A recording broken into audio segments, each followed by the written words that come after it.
Welcome to Residential Tech Talks. I'm Jeremy Glowacki, Executive Editor of Residential Tech Today. On this week's podcast, Tayloe Stansbury joins us from Mountainview, California, where he serves as Chairman and CEO of Kaleidescape, the manufacturer of premium movie servers and movie players. A longtime Kaleidescape customer before joining the company, Tayloe was appointed CEO in late 2020 after serving in executive roles at Watermark Insights, Intuit, and Ariba. Last week, Kaleidescape announced a new strategic partnership with Keith Yates Design, the theater design and acoustical engineering firm for many Hollywood filmmakers. Kaleidescape is working with KYD to build a new movie lab at its corporate headquarters that, when complete, will be used by the Kaleidescape content team to ensure that all movies released from its movie store continue to deliver a reference quality experience. Today, we'll learn more about this new facility, how the company's product line is shaping up, and also preview an upcoming article about my personal experience living with a Kaleidescape system. Who better to discuss these topics than today's guest, Tayloe Stansbury. Tayloe, welcome to the podcast. Thanks for joining us today. Jeremy, thank you very much for having me. Appreciate it. You and I first met back in September at CEDIA Expo in Indianapolis, and that's saying a lot because so few manufacturers and attendees were able to make that event due to health concerns around COVID-19.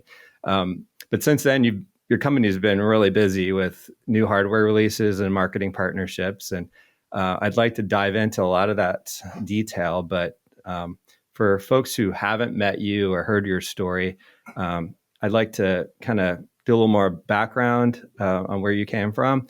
Like I said in the intro, you were a longtime customer first before joining the company. I'm sure there's a lot to that story, but essentially, how does one go from Kaleidescape customer to chairman and CEO of the company? Yeah, great question. And my background and my journey to Kaleidescape is an unusual one.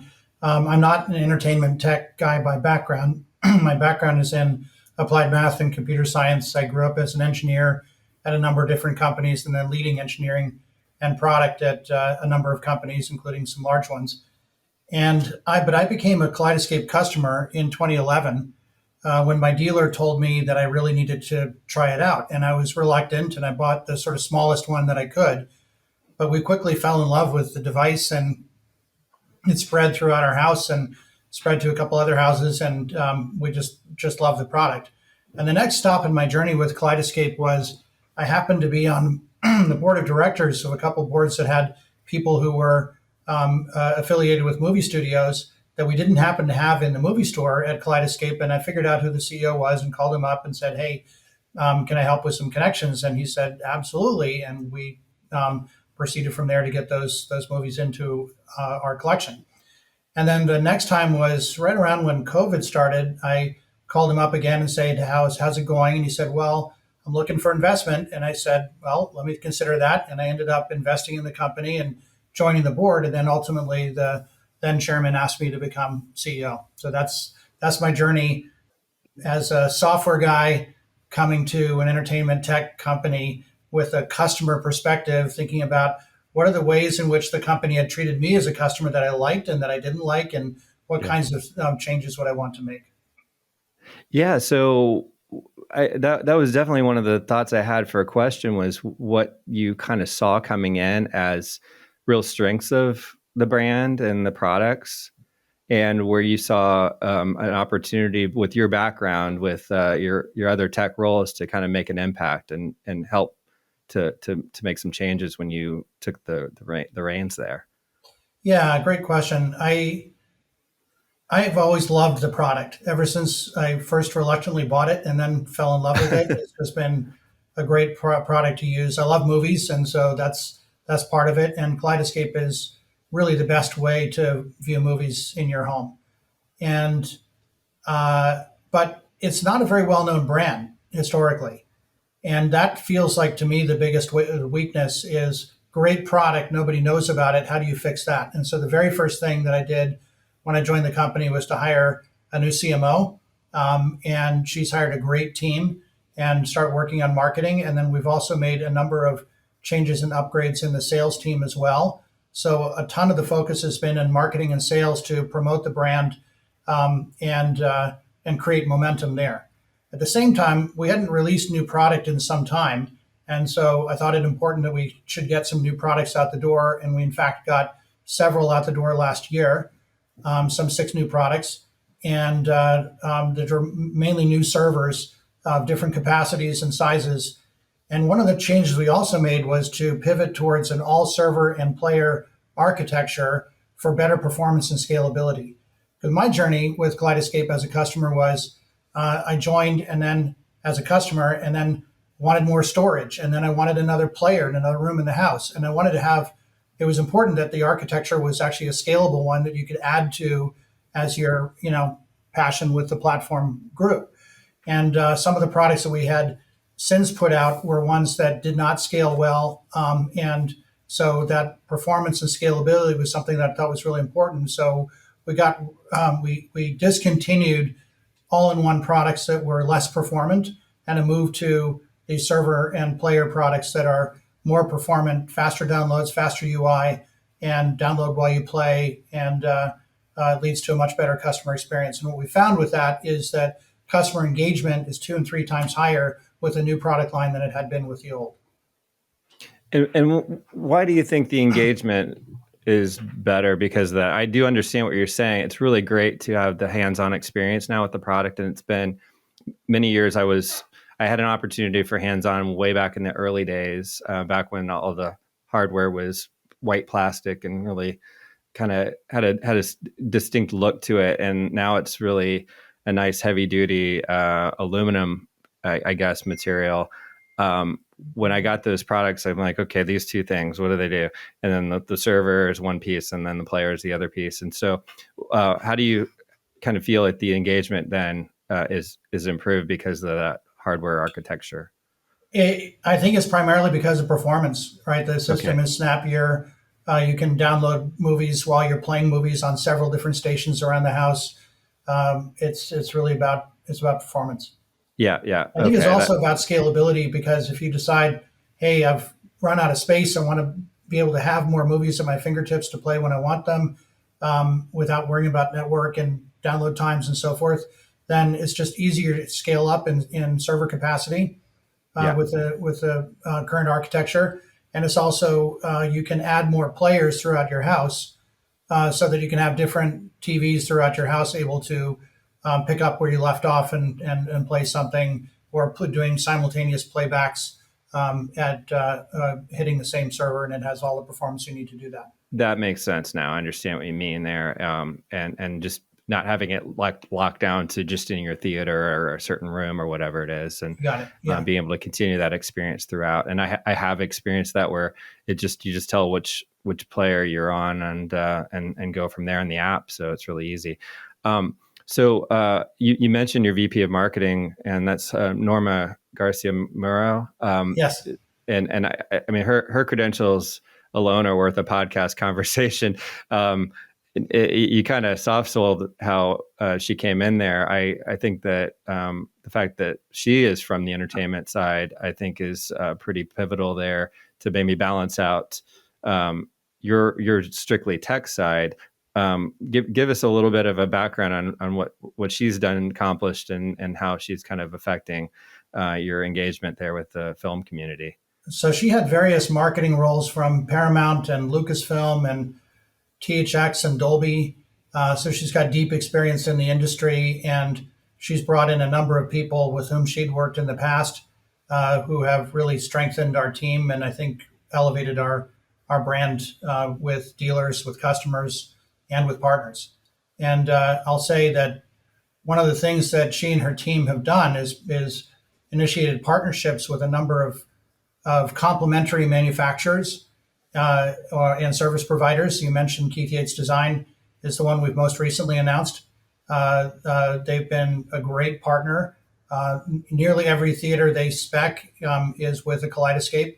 And so they understand the value of how having that really high resolution audio source can power the rest of the theater and make all of the amplifiers and speakers and sound treatments and design and shape of the room be what it should be, because you're feeding it with uncompressed audio at the source, which only we can do.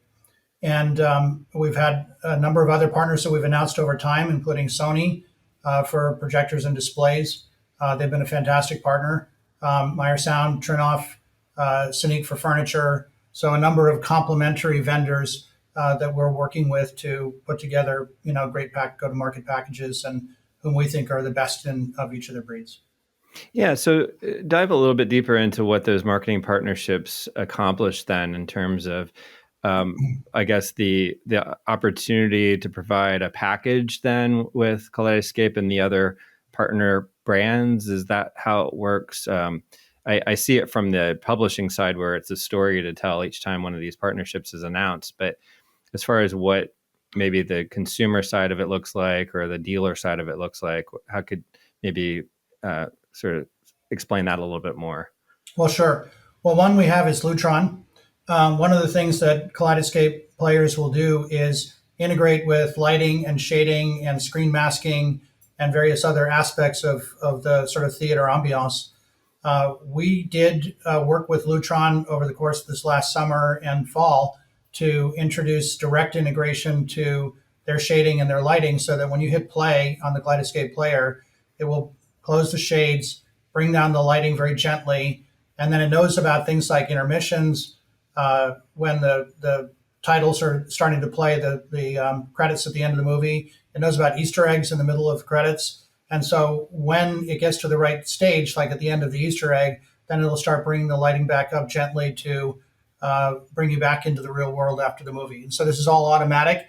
These are cues that are encoded into metadata into our movies so that it knows how to talk to those various systems. So direct integration was one thing that we did with Lutron. Another example is Sony, where if you buy a qualifying Sony projector or a large screen, then you get a discount when you buy it together with a Kaleidescape. And then similarly with Stewart Film Screen, the hook there is that we control the masking, so every one of our movies knows what aspect ratio it is, and will automatically tell the screen masking to adjust to the right shape of screen for that movie. And for Stewart's Film Screen screens that have the masking behavior, then we will give a discount when you buy a Kaleidescape with one of those screens. And then others, for example, Trinoff, we have a set of movies that we have curated and picked with them so that when you buy a Trinoff processor and a Kaleidescape together to feed it, then you get a collection of movies that they've chosen to be really great exemplars of the sound that you can get out of Kaleidescape and Trinoff processing together. Well, very nice. That perfectly makes sense now. Before we start really diving into more of the new products and even talking about the Keith Yates partnership as well, because I want to know about this facility you're building there at the headquarters. I want to just quickly touch on your upbringing a little bit, because I like to do that in the podcast. And a lot of times I'll ask a tech professional about their interest in tech and how early it was. And sometimes I'm surprised at the lack of interest and how it just sort of evolved out of something else. Clearly, you were interested in tech, at least in college, because of your major. When you were a kid, what were you like? Like, were you kind of into applied math type stuff like early on, and just I was always nerd? interested in science. And in fact, my mother taught me to program when I was 8. And so that was something that was in my bones early on. What were you programming at the age of 8? Just games and drawing things, very simple stuff in BASIC. And Okay. By the time I was in high school, I thought I wanted to pursue biomedical research. And so I started off in that direction. Started college in a bio major, and then partway through took a CS class as what I thought would be a gut, and I fell back in love with it and said, why am I killing mice in labs rather than writing software? And switched to becoming an applied math major. That was at Harvard. And then after I got graduated, I moved out to the Bay Area and started working for Xerox PARC, the Palo Alto Research Center, which, as some of you will know, is sort of the font of a lot of computer capability that we take for granted today. Fantastic place to work. I was in their AI lab. And then from there, worked at a number of other Silicon Valley companies as an engineer and then as as I moved to the dark side as a manager, and then as an executive leading engineering and product management and IT teams. So that's my background. And then at some point later on, I started working, on boards. So I have served on a number of private and um, uh, public boards, and then you heard the rest of the story about how I came to Kaleidescape as an interested customer, wanting to help the company out in some way. Yeah, what an amazing opportunity there for your predecessor to have this guy come to him and say, "Hey, I can connect you with these studio relationships." I mean, wow, that's something I know that was in the works a lot in the past. Trying to develop those relationships, and then when someone just comes to you, that was pretty, I'm sure, amazing for him at that time. So I get why that relationship did develop from there. I want to continue our conversation, though. We first have to take a short break. Do you want superior smart home automation at a great value? Shelly Wi-Fi relays by Alterco Robotics cover DC to line voltage, allowing you to control lights, outlets, appliances, garage doors, pumps, and much more. There are Shelly sensors and power measurement devices to help you measure temperature, humidity, lux, or motion, and electrical consumption from single wire to 3-phase with neutral. You can use Shelly with a licensed driver for Control 4, Elon, or other premium systems, as well as your customer's existing hub, voice assistant, or any platform that accepts REST, MQTT, or CoAP. Shelly can make IoT very easy. Available now at Blackwire, City Electric Supply, and Worthington, or at shellyusa.com. Welcome back. We're talking with Tayloe Stansbury, CEO of Kaleidescape. I wanted to walk through a little bit more detail about the product roadmap or the new products that have come out in the past year. And you were talking about the different capacities for the movie servers. And it seems like you start with, you get let's see, first one to come out, trying to remember exactly the order here. Was that the 18 terabyte or was it the 12? I'm trying to remember the order. It wasn't exactly like step by step, start with the small one, go to the next one, that whole thing, right? Yeah, I think the first need that we perceived was customers who wanted to store more movies. Okay. And so larger capacity servers was the first thing we moved into. So first a 48 and a 72 the big terabyte ones. Yeah. Storage unit. So the Terra server. Yeah, those are the Those are big, very high the big performance. ones. Yeah. And then more recently, you started to get to the more like the 12, 18, and 6, and fill in those. And then we took the same processing capability from the larger servers and repackaged it in a smaller single disk drive package at a lower price point, of course, and then used that to supersede the sort of all-in-one boxes that we'd had before, but with the much higher performance that we talked about earlier. Yeah, I was just really surprised with when I got to review the product, and I still have the product in my house and on loan here. The build quality of the products themselves, I just never got that sense from the photos for whatever reason. And now that I see the photos, it looks like what I have in my house. But how robust those things are, the build quality. And then, of course, the performance is there as well. And I wondered if you started getting feedback from dealers or customers. Exactly, you said you've got the experience of more engagement. I don't know how you track that, if it's something that you can see in any of the backup data of how things are being used. But if you got any feedback on those products so far as they've come out, are they filling all the holes and gaps that maybe were there for dealers and their clients? Seems to be. So first I'll say that in the way we offer our movies, the audio is completely lossless and typically about 10x the bit rate of what you would get from a streamer. So you can really feel that in the the background noises, the clarity of those in a movie with the dialogue clarity, all the way down to the softest part of the movie, and then up to real cleanliness at the sort of more bombastic, louder parts of the movie. So really, really clean sound. Video also, the video bit rates that we offer are about 8x what you get from a streamer. And so the video quality is just that much crisper. And that's important for certainly certain movies and certain scenes. Well, and then, go ahead. I was going to say, and then you mentioned the packaging. Obviously, we wanted the packaging to match the quality of the processing that's going on inside the box. So yes, they are CNC'd, aluminum, anodized, really beautiful, casework. Yeah, and from an experience standpoint, for me, the fact that the user interface that has always been great in terms of that, I guess the movie art view that has been a hallmark of Kaleidescape from the beginning, that's still there, and it still is just such an effective way to browse a library. So that was one of the observations that I made right out of the gate.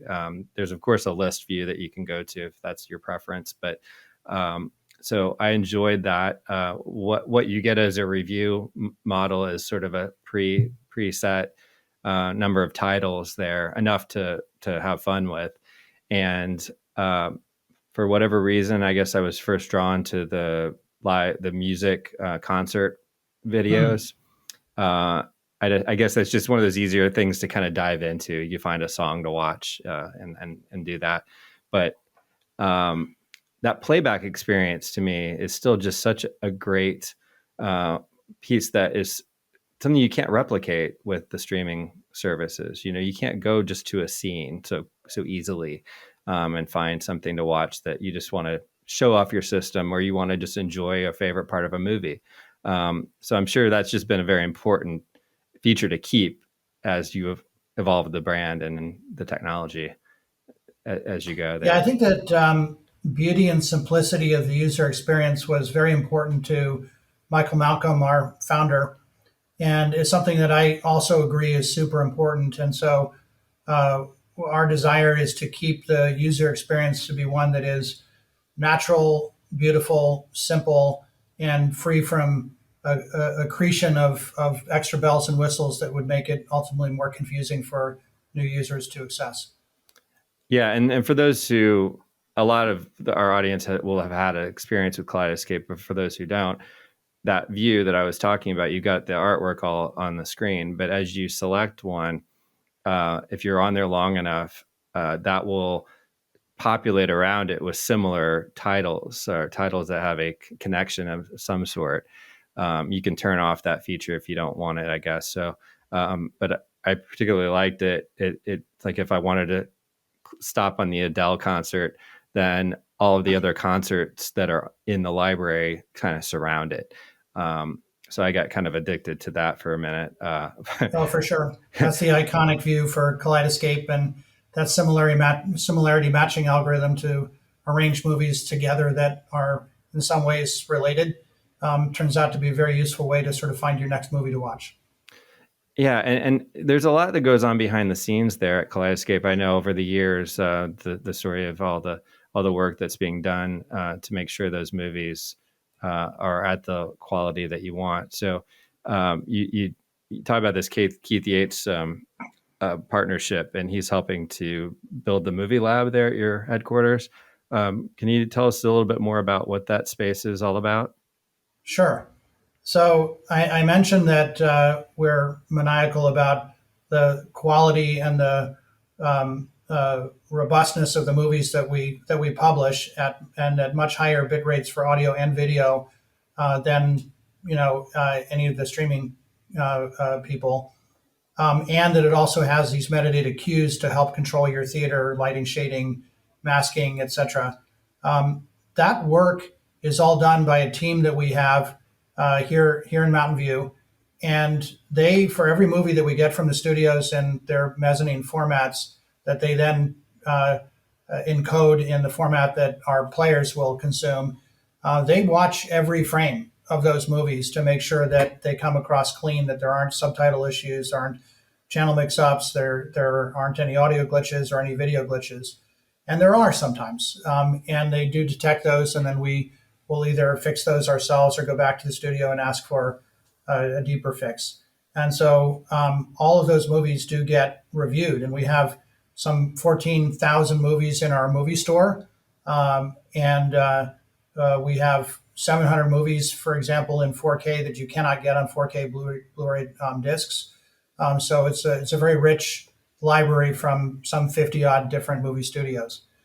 Now, because we review all those titles, then having a rig to review them on that will detect issues is important.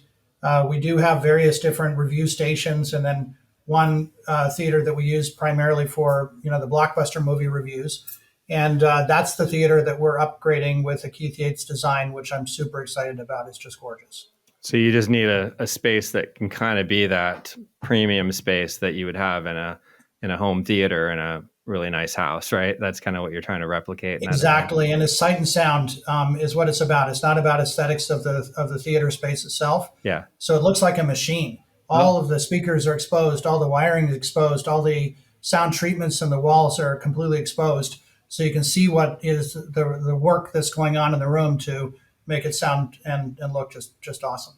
So it's not like a residential system where you'd have stretched fabric over all of that and it would all be tidy. It's like the bones of the system are sticking out in a really cool way.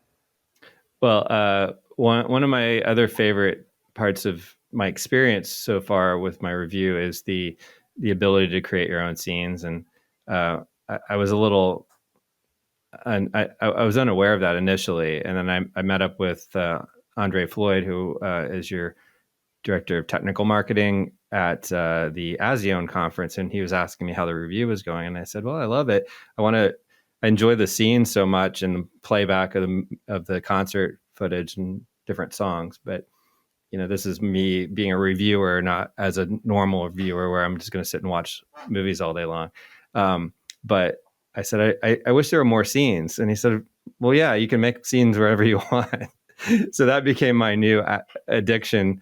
As soon as I got back, was going into favorite movies. And When Harry Met Sally is one of my favorite movies. And there's just like a litany of favorite scenes. And so I went in, and there are going to be some new ones when the next person gets the review model, because I've added some of those in. And I enjoyed getting it just to the right spot in the beginning and the end and all of that, and showing my kids how cool it was that I just created my own scene. So I think it as a fun toy to play with like that, it's such a unique experience there that you don't get that from an Apple TV or Roku, as convenient as those can be for other things. It's just, I can see why you could become a big fan like you did of Kaleidescape. Absolutely.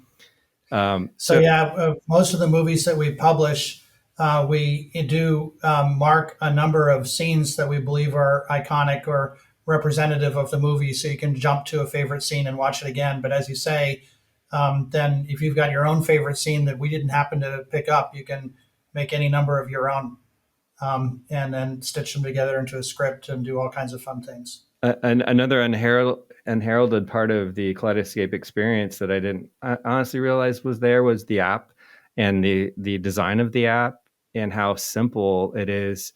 I never thought that you could really create an app that was not a heads down type of experience that would just kind of detract from what your typical remote control might be. And your team has done it somehow, where it's just so intuitive that you don't need the tactile buttons to really make it work.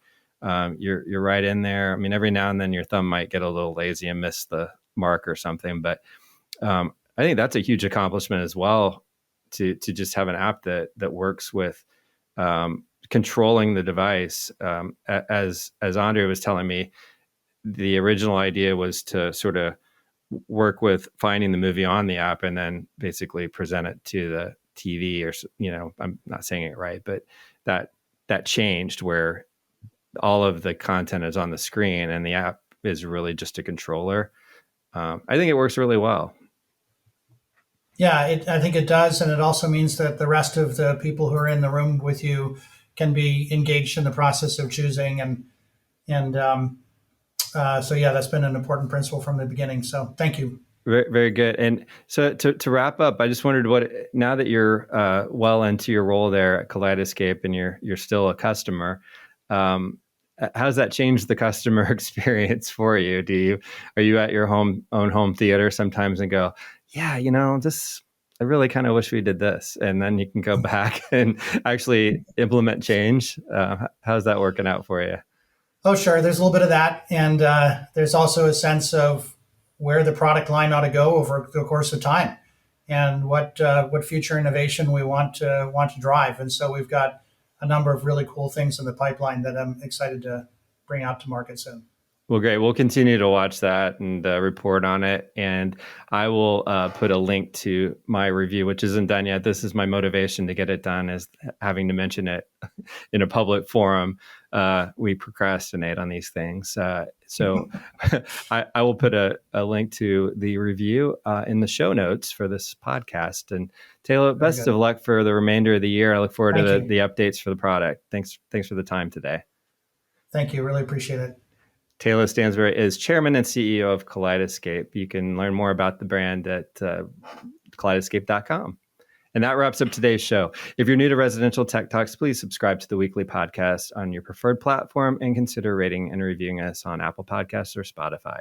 Also, check out all the latest residential tech news at the magazine's website, restechtoday.com, where you can also subscribe to the bi-monthly print or digital magazine and to our Tuesday and Friday email newsletters. Until next time, please stay safe, stay inspired, and let us know if you have a great story to tell. Residential Tech Talks, lighting specialist to Residential Tech Talks. Home automation, smart device, home or smart house.